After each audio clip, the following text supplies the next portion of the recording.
Welcome back to another exciting video, my camera enthusiasts out there. Now, Canon have been rolling out a massive amount of updates to their cameras lately. But the question is, are they any good or are they just going to be another disappointment?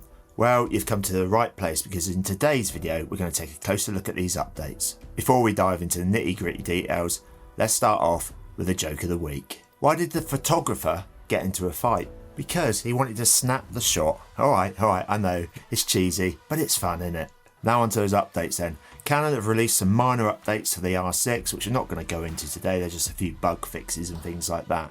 However, the real excitement lies with those for the Canon R3 and the R5. Now there's been loads of rumours flying around about the R5 update, and I think people are expecting masses to come in one go. But what you've all got to remember is that to get them into the system and check whether there's any bugs and things like that, they'll probably roll out one at a time.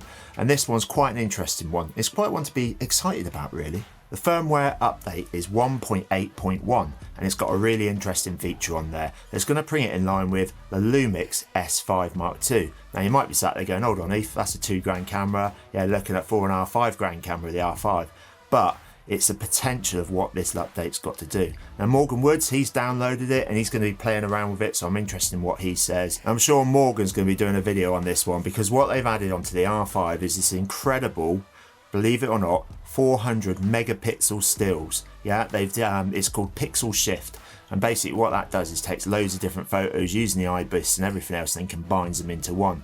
And he's definitely going to be doing a video on them, so go and check his channel out. But we'll have to wait to see that one, won't we? He's taken a few already. He's let me know that they've come out at 60 megapixels, but you know, at the end of the day, it depends what you're taking photos of, doesn't it? But they also apparently only go into JPEGs. But that's all I know about that one. Let's get into the R3 stuff, which I really do know about because we're actually filming on the R3 over here. And I've already updated it to version 1.4.0. And it's incredibly easy to do. If you watch this here, it'll show you how to do it. All you need to do is head over to Canon's website, download the file like this, then get it onto your hard drive, add it onto your SD card, and then insert it into your camera and follow a few simple steps. All you do is click onto the little spanner here in the menu, and then on the last tab here, number 6, you'll see that it's got firmware. Click in there, yeah, press this, get it going, and then this is it all speeded up, and then it'll download it and it'll all be ready to go. Simple, innit? Right, what have they added? So the first thing you need to know on here, and this isn't something I've got so I can't test it, is they've added the Speedlight EL5, or it's the support for using that on there because I believe it wasn't working before. And they've also added in panning assist. Now that's going to be a benefit for all the sports photographers out there, or people taking wildlife photos of birds flying past and everything else like that. What it does is it assists the panning motion so that you get that lovely, sweet, blurred background like this, a nice sharp image of the subject that you're following. And it's something that's really, really hard to get. I haven't been able to master it, and I'm looking forward to getting out and testing it, so watch this space because I'll do a quick update on it once I've managed to get out and get some fast moving subjects and things like that and share the shots with you. In fact, I'll even let you all download them if you want. In this update, it's also got the ability to allow the auto white balance to react quicker, both in the viewfinder and on the screen. And let's not forget, another added feature on here is the ability to detect and track pre-registered people as a priority. And what you do with that is you actually will take a photo of somebody, register their face in there, and then what it will do when you're using that as a priority, it will allow you to pick that person out of a crowd, or if it's a sport event, or maybe doing portraits, wedding photos, anything like that. If you really want to focus on that one subject, then it'll allow you to do that, which is going to be great for all you sports photographers or your portrait photographers and things like that.